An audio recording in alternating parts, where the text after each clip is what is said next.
Badass of the Week is an iHeartRadio podcast produced by High Five Content.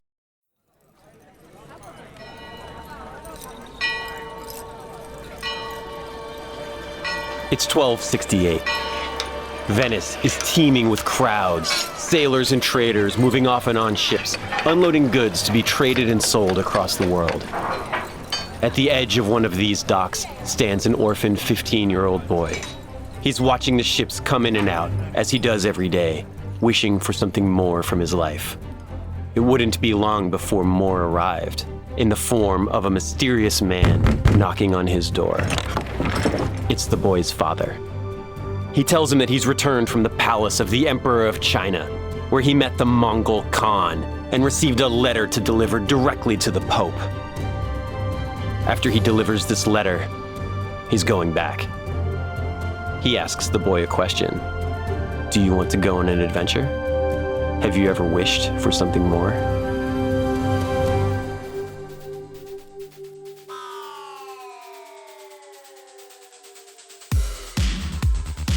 Pat? Hey Ben, do you have a badass to tell me about? Well, one thing I do want to talk about today is that I'm going to be traveling soon. As one does. Yeah, exactly. Where are you traveling to? I am going to Brazil. My wife and her family are from Brazil, and I'm going to be going back for a couple months to stay there. You know, I get thinking about airline travel. Yeah. And one thing with airline travel is you just like, it's brutal, right? It's so hard. You're sitting there at the terminal. You've got like your brown bag with like McDonald's French fries that you're jamming into your mouth. Mm-hmm. Everybody's unhappy. You got to wait in the TSA lines. Yeah. There's crying babies and you know all the people working the counter are mad at you, and there's just huge lines. You have to wait for everything. Everything's overpriced. Wait, are they mad at you specifically, Ben? Sometimes. It depends on... What did you do, Ben? What did you do, Ben? Come on. It depends on how the baby's being, okay, I guess. Okay, yeah. And your reward at the end of all of this stuff is that you get to sit in this tiny aircraft in this cramped seat. Like, I'm tall and my knees bump the thing and the baby's screaming. And okay, just for the record, I am petite. I am small. So, okay, like at least I've got that going for me. But yeah. And the thing is, like, it should be totally like, cool and awesome because like, you're flying. Yeah, but we totally lose sight of that, right? All I'm thinking is that like, I'm squished and my back hurts and I'm wearing a pair of crappy headphones trying to watch some 10-year-old movie on my telephone because they don't have screens on the airplane anymore. And like the baby's kicking me and throwing Cheerios at the flight attendant. And, you know, so it's easy to complain about this stuff. Like I think comedians make entire careers out of complaining about airline travel. But yeah, it's funny because it's true. Yes, exactly. Everybody kind of can relate to that a little bit. But it's what you said, right? You're flying through the air. Like you could literally, everybody listening to this podcast could alt-tab into a new window and buy a ticket to somewhere in the world. Like if you want to, and you have maybe not the expendable income, but you have the income. Or the points from your credit card or like frequent flyer. Or the airline miles or whatever. A large number of people in the world could, within 24 hours, be literally anywhere else in the world, which is just amazing to think about, right? Yeah, you've got the price of admission is like the $27 French fries at McDonald's, but... And the disappointing pretzels or whatever on the plane. Right, yeah, they throw a bag of pretzels at you and they give you a glass of like sparkling water and then, you know... And then the dude in front of you puts his seat back all the way and you're squished. Oh my goodness, yes. Yeah, I feel like, okay, not this podcast, but like if we had a different podcast on random etiquette stuff, we could do an entire podcast on airplane etiquette. If we were able to send a letter back to the year 1250 to Venice, Italy, and if you were able to tell somebody then that you have the capability to travel anywhere in the world within 24 hours, it would blow their minds. Because this is back in the day when everybody is going everywhere on foot or by horseback or by boat. And travel takes forever and nobody sees anything in the world, right? In the old days, it's a war. It's a quest to go see this thing. It is. Yeah. So I'm going to talk to you about Marco Polo because he is on a quest.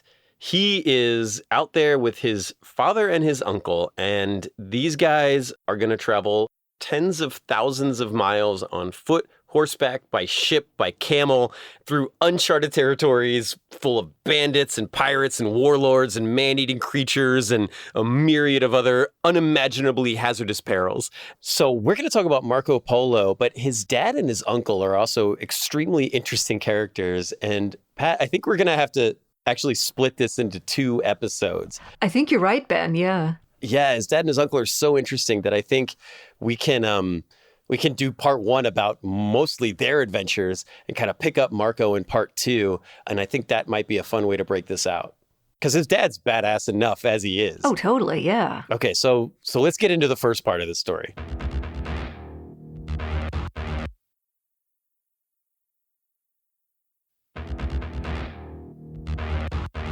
The Marco Polo story begins with his father, Niccolo Polo, and Niccolo leaves his pregnant wife in 1254. Niccolo and his brother Maffeo decide that they are going to go to Constantinople. They're in Venice currently, and Venice is this big trading empire. Mm-hmm. It's right on the coast. They've got a navy. Yeah, big naval force. Like, the big navy is putting them at odds with the Byzantine Empire in Constantinople.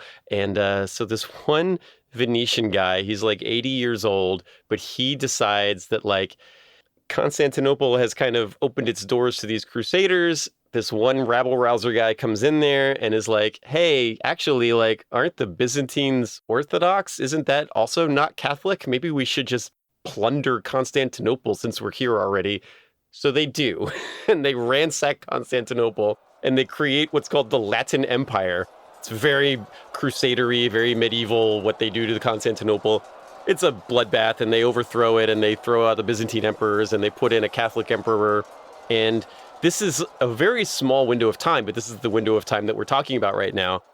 And so Niccolo and Maffeo Polo, they decide they're going to go there and try to, like, there's a Venetian quarter in Constantinople now, and there's a big trading hub, and there's a lot of opportunity to be had there. So in 1254, Niccolo goes there to kind of take advantage of it.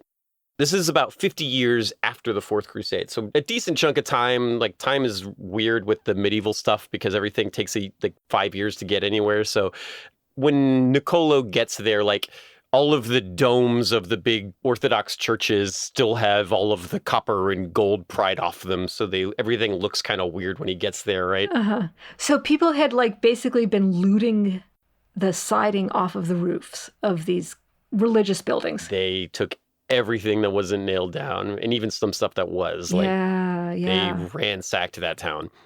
Pretty brutal, but not necessarily like perpetrated by our heroes. So I'm willing to move forward with it. Okay.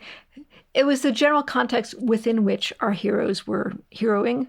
Yes. Okay. So these 2 brothers are setting up shop in Constantinople, and they are living in the Venetian quarter, and they're selling in gemstones. They're trading gemstones. They're doing merchanty, commercey stuff. They're making money. They were merchants from Venice, and they were doing merchant of Venice kind of things, and they were... Okay, yeah. Big numbers get bigger. They stay there for about 5 years. But then things start to get kind of crazy in Constantinople. There's a lot of unrest, right? You've got these Catholics that have come in from Venice and a couple other places in Europe, but it's Constantinople. They're all Orthodox. They all kind of it's Byzantium. Like, it's literally the town that used to be called Byzantium. Like, these are occupiers, and they're not welcome. And Niccolo and Maffeo kind of read the winds, and they decide that they're going to leave. They're going to get out of there and go do something else. So they decide they're going to head they're just going to go right across the Black Sea to Crimea. Oh, Crimea. Yeah, which you might have heard of before. Yeah. They go there, they sail across, and they land in Crimea, and they find out, oh, wait, actually, Crimea has been completely overrun by the Golden Horde of the Mongol Empire. Wait, hold on. This is the Mongol Empire, who is based kind of way the hell out there on the other side of the continent. Yes. So 1259, This is the height of the Mongol Empire, right? Like, they have created through a lot of blood and beheading and killing, they have forged the largest contiguous land empire in human history, before and since. And it stretches all the way out across the steppes, all the way across the Ukraine and the Crimea and Russia and all of this stuff. And when they land in in Crimea, they realize like, oh, this is Mongol land. Mm-hmm. So Nicola and Maffeo, they're curious, right? The place they were going to go is kind of a bust for them because it's been plundered and ransacked and pillaged, and probably lots of people are dead. Yeah, that would kind of suck. Yeah, 1259 is kind of like Genghis Khan is dead, but like his grandsons are running things now. So the Mongol horde is kind of split up into separate tribes, all kind of run by separate empires, all run by different grandsons of Genghis Khan. And this is Genghis Khan, so he might have multiple grandsons. Like, he get around, Tons of grandchildren. More of them will appear as we continue through the story. Mm-hmm. So Niccolo and Maffeo decide they're going to go to a Mongol town called Sarai. We know it was the seat of power for the Golden Horde in the region. We know it was on the Volga River. We assume it was probably along the Russia-Kazakhstan border on the Volga, but we don't know exactly where it is. And we don't know exactly where it is because it's the Palace of Sarai, but it's mostly tents. I mean, the Mongols are not build a city kind of guys. They are like... And I mean, what do you mean, but it's tense? I mean, like, and it's tense. I mean, like, these, like... And you get to sleep in a tent. Well, yeah, I mean, these are yurt people. Yurts are trendy. And here's the thing about real estate and buildings is, like, you have to maintain it, I mean, maybe yurts are the way to go, You just kind of... Like... If your water heater breaks, you just set the whole place on fire and then go and move on to the next tent. Okay, for example, yeah. Yeah. But anyway, moving on. But yeah, so Sarai is the headquarters of Berki Khan, who is the grandson of Genghis Khan. He's a grandson of Genghis Khan. He's a grandson through Genghis's oldest son. Okay. So okay. So he's got like higher up in the hierarchy of grandsons of Genghis Khan. Yeah. And he's living in Sarai, and these two Venetian traders show up with a bunch of gems and are like, hey, what's going on? And he immediately takes a liking to them. He wants them to help manage some of his stuff. So he's kind of brings these guys into his inner circle, which is big for them, right? They're kind of big fish in a small pond, like medium level Venetian / Constantinople traders who end up in like a village of yurts in Kazakhstan who like, they can make some stuff happen that some of the local people can't. And they end up becoming a position of prominence that they wouldn't have attained in Constantinople. So are they like outside consultants? Basically, there's a lot of that. Some translators, some that kind of stuff. Oh, yeah. Translators, yeah. And that goes well for about a year, which is like just kind of how things worked in the Middle Ages. Like you stay there for the winter and then all of a sudden you're there for a year or whatever. Yeah, because like who wants to travel during the winter? Honestly. Right. So that's going well for them up until the point at which Berki Khan gets into a civil war with Hulagu Khan, who is a different grandson of Genghis Khan. He is the leader of the Ilkhanate, which is basically Persia, Iran, Iraq area. So the Ilkhanate and the Golden Horde go to war, and suddenly you got Mongols riding around with like lances and compound bows, and the Polos decide, like, we got to get out of here. This is not working out for us. We got to go. So where do they go? We got to go back the way we came from. We're going to go back to Constantinople, and then from there we'll go back to Venice. Maybe I'll see my wife for the first time in 2 decades. Maybe not. Who knows? Wait. 2 decades? A decade. I think it's like 15 years or something. It's been like 10 years at this point. Like a non-trivial amount of time. Let's see. At this point, we are looking at... At this point, it's been 6 years. Okay, 6 years. Okay, which is, that's a minute. It's a long trip, yeah. And so they decide they're going to go back to Constantinople and then go into Venice through Constantinople. But there's a problem. Remember how these guys left in 1259 because they were worried about the impending unrest? Ah, yes. Well, in 1260... the Byzantine emperor retakes Constantinople from the Latin Empire. This is the end of the Latin Empire as we know it. He burns the entire Venetian quarter to the ground. No! He blinds every Venetian person he can get his hands on by putting out their eyes. He cuts out their tongues. That town that that they landed in, all of the Mongols cut everybody's head off. Like the Byzantine emperor is cutting everybody's eyes out. Like brutal. Okay, hey, badass nation, don't cut off body parts of other people. Right. there is a civil war between Hulagu Khan and Berkey Khan. The Polos do not want to be involved in any of this stuff that's going on. None of us want to be involved in this, Ben. I mean, we want to be far away. We want to be in a place that is not here. We want to be in a place that is not the Volga River. Yes, they do not want to be involved in the Mongol Civil War, but their only way back to Venice is through Constantinople, which every Venetian there is like getting their eyes put out and their tongues cut out or whatever. Bad, horrible things are happening to these people, that everything's burned to the ground. So what do? You go east. And what's east of Kazakhstan? Wait, east, so is this east is that a bit of a backtrack? It's gotta be, I mean, where else are you gonna go? Like north? Okay, yeah. Into Siberia? No. West across like the kind of the steppe, that's probably still Golden Horde territory. You're gonna get attacked. Yeah, so they cross east into Kazakhstan, and what's there? Did you know what's east of Kazakhstan though? Is more Kazakhstan. And it just goes on forever. They cross Kazakhstan, they cross into Uzbekistan. They're going across steppe and rock, and at some point they run out of food and water, and they run out of supplies, and they end up in this town called Bukhara, which is in Uzbekistan, which is probably smaller than the capital of the Golden Horde. But Niccolò and Maffeo get there, and they have no recourse. They can't afford to go back. They can't afford to go forward. They're out of everything. All their supplies have run out. They've been trekking across the steppe and the mountains and the desert forever, and they're stuck. And they end up here, and they are there for 3 years. 3 years? Oh. Because they just cannot leave. Wow. And they're just kind of trying to make a living in this town. And then they kind of catch a break. After 3 years, they catch a break. Remember I was talking about Hulagu Khan, the leader of the Ilkhanate, which is one of these successor empires of Genghis Khan. Mm-hmm. There's a messenger from Hulagu Khan, and he is on his way to China to deliver a message to Kublai Khan, who is the head of the Mongol Empire in China. Yeah, because the Mongols are in charge of China right now. Right. The Mongols have taken over everything. They've taken over everything, like basically east of Vienna is Mongols, right? Mm-hmm. The empire was huge, but it ended up breaking up after the death of Genghis into kind of his sons and grandsons kind of dividing the empire up among themselves. And Kublai Khan is now the Yuan Emperor of China. Okay, so let's just pause for a moment. Yuan Emperor of China, that means that he's like established a dynasty? Yes. He has established a dynasty in China, mm-hmm. and we're going to see Kublai Khan a lot more as the story progresses, but he is doing his thing in China. And Niccolò and Maffeo are like, well, let's go check that out. Let's go see what's up with that. And so they travel with this messenger and this kind of Mongol bodyguard from the Mongol army out to China to see Kublai Khan.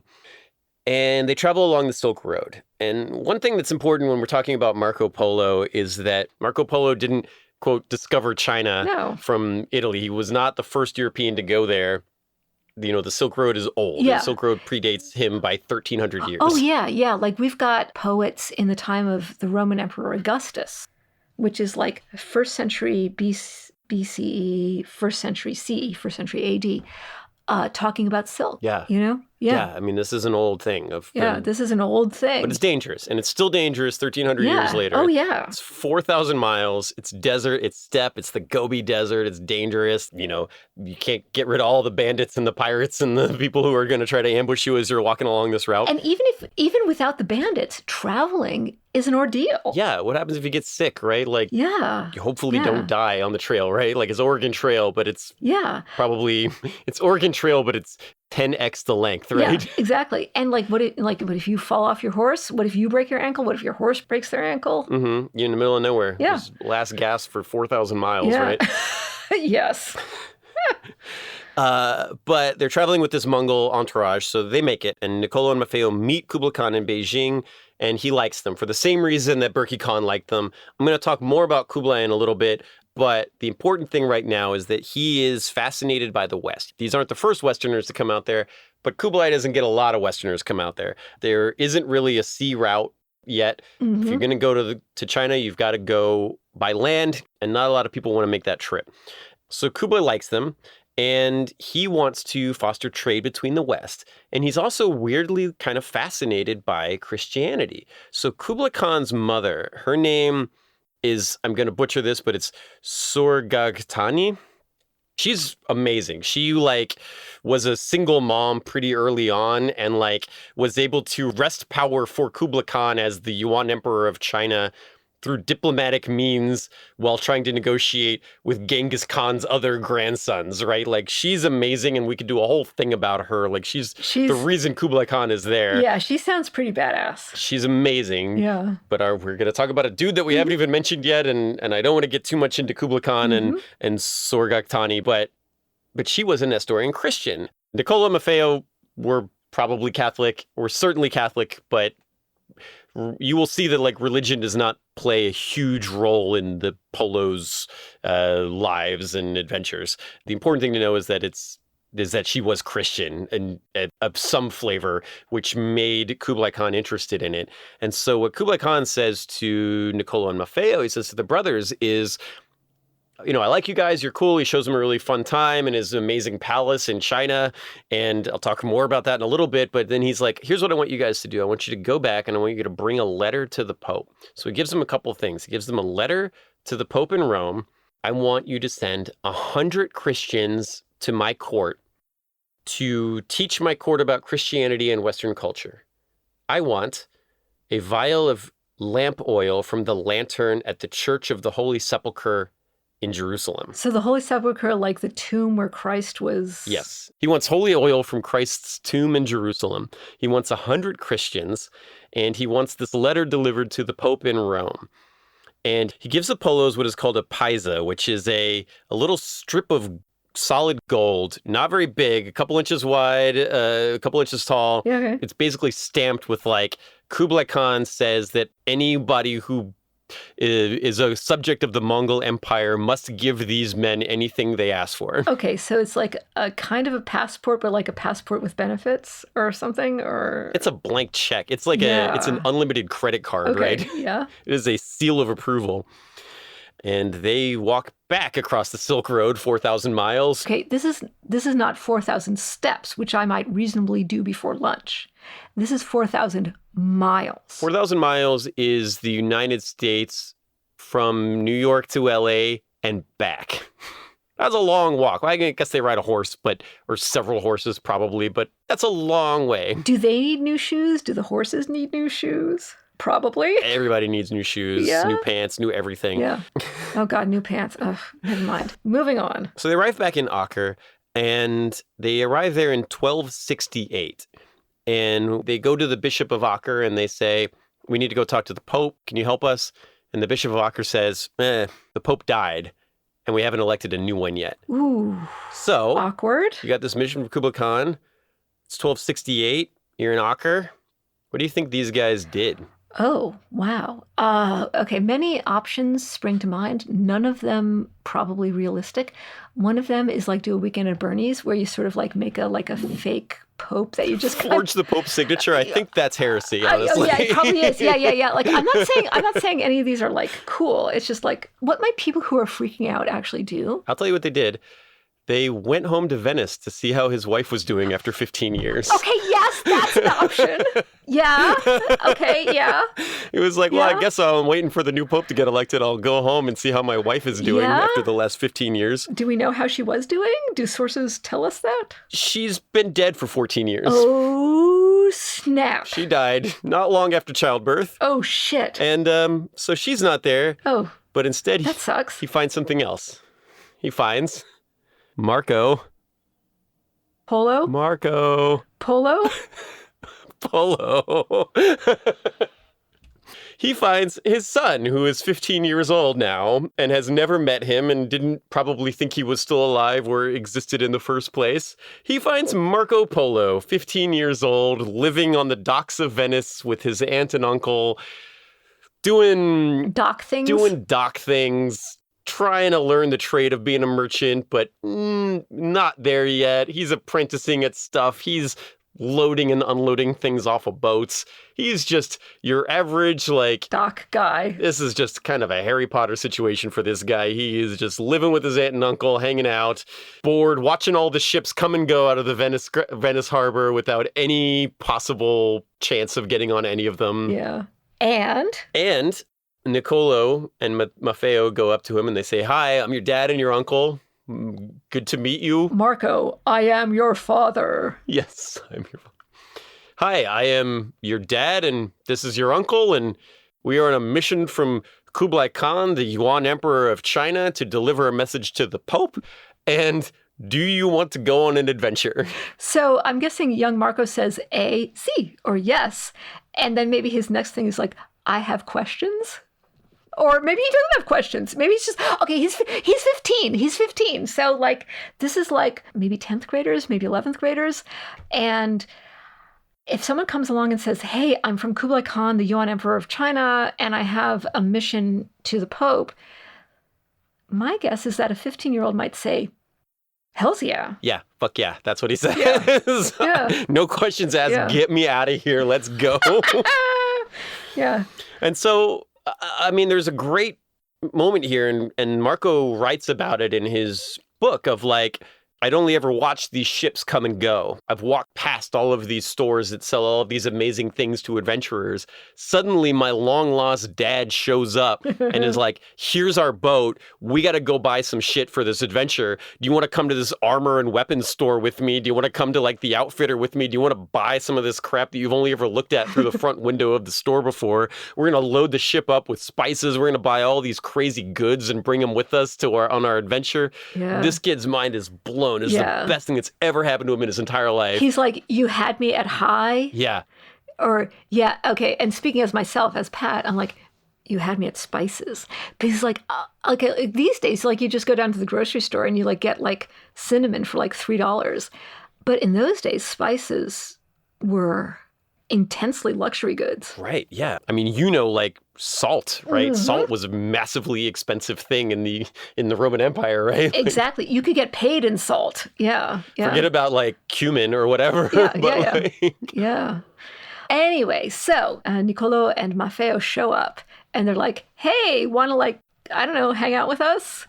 And want to hang out with like a place that is not here? Yeah, do you want to go meet the Pope? You want to go meet the Emperor of China? Okay, yeah, sounds great. Let's go, Dad. So they take off, but there's still no Pope. They're in Venice. They're outfitting their stuff. They're getting all their gear together. They're going to go back to Kublai Khan, but there's still no Pope. They haven't elected a new one. It's 1271. It's been 3 years, and there's no Pope still. They haven't. I mean, surprise, I guess, but like, there's a lot of politics involved with who's the next Pope. It's not just the most holiest dude on earth. It's kind of like there's some politics involved among the College of Cardinals as to who they pick, and there's some political things in play.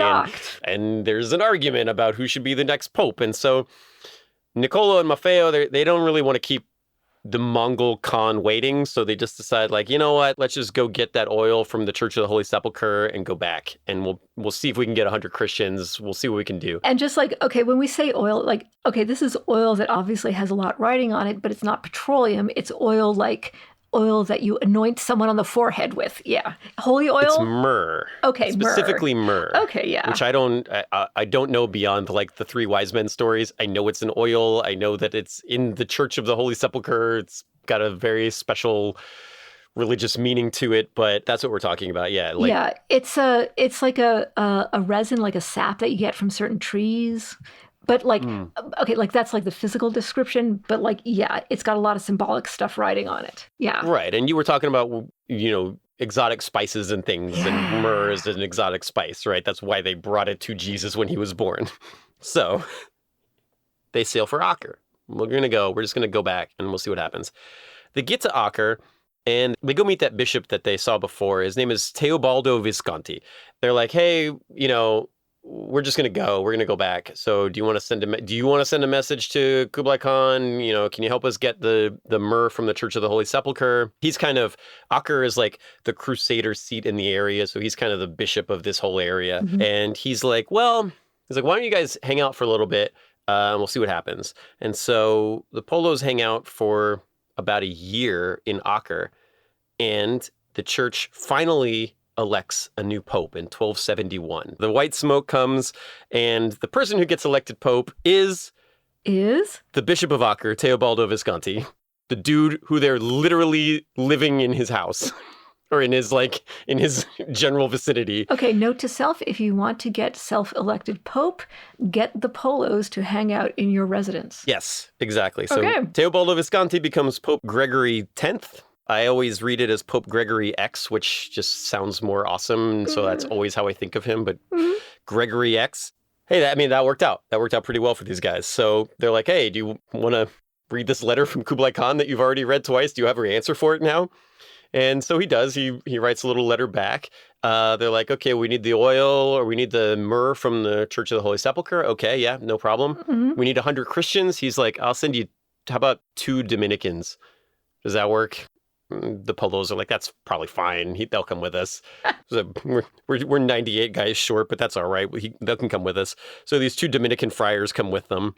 And then they head out. They're going to go by land to see Kublai Khan again. Yeah, all the way out across the Silk Road, across the Gobi Desert, all the way to China. 4,000 miles across the. Sometimes they're traveling with bigger caravans. Sometimes they are traveling mostly alone. They're carrying a baggage train full of all of those weapons and spices and things that they want to trade to Kublai Khan. Yeah. They're traveling in a caravan that is just full of expensive, valuable things through areas that are largely dominated by warlords and bandits. And it's just these 3 dudes, and occasionally they can join up with a bigger caravan for safety, but not always.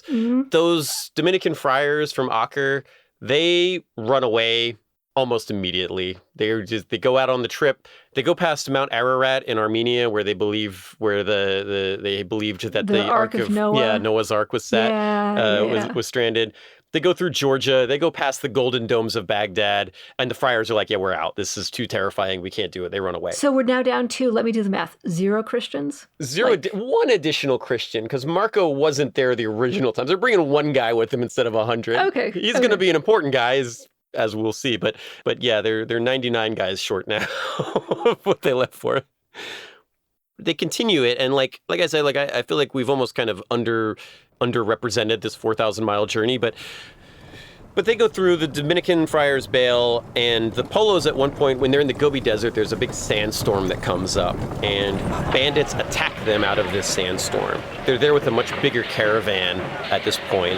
Like I said, they've been doing like smaller groups and bigger groups. These bandits come out of this rolling sandstorm. You can't see anything, and the Polos fight their way out with whatever they can get their hands on. Everybody else in the caravan is being killed or captured or whatever, enslaved. Nobody knows what happened to any of these guys because the Polos never see any of them again. Oh, no. But they escape. The 3 Polos escape with whatever goods they could drag out of this war with them. And then in 1275, they finally arrive at their destination. They arrive at Xanadu, which is awesome. Starring Olivia Newton-John. No. Right, yeah, except it's less roller skates and more Kublai Khan's summer palace. So it's a couple hundred miles northwest of Beijing. Marco Polo is now 21. He left home at 15. He's 21. And he's here, and he's at Xanadu, and he's in China, and he's like, wow. It blows his mind. And this is a thing I want to mention, too, kind of like what we were talking about in the intro of, like, you and me could get on an airplane to, like, we could literally, while I'm talking to you, I could go on to Expedia and buy a plane ticket to Beijing and be in Xanadu in 2 days, right? Yeah. But it took him 6 years from when he met his dad to when he finally got to Xanadu. And that is like a kind of a good way to kind of picture what this looks like for traveling in this time period. Yeah, so if you want to travel to any place that is not like the next village over, you're committing to you're committing. You're making a commitment. It's a commitment, yeah. And it's also a risk.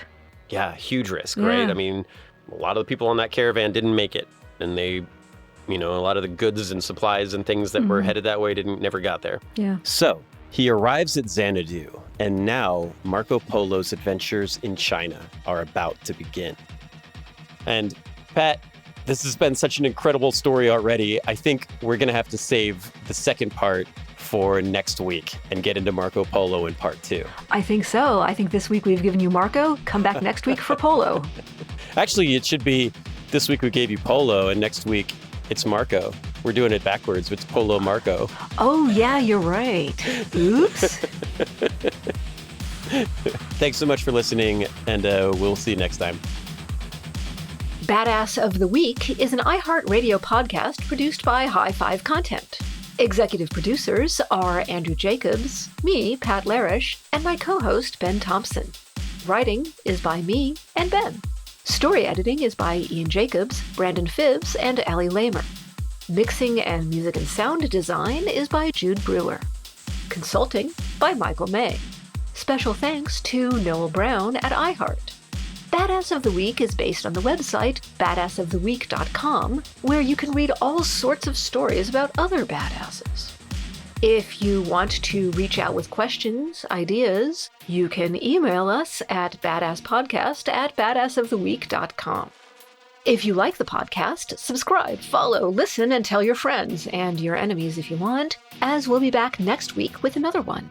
For more podcasts from iHeartRadio, visit the iHeartRadio app, Apple Podcasts, or wherever you get your podcasts.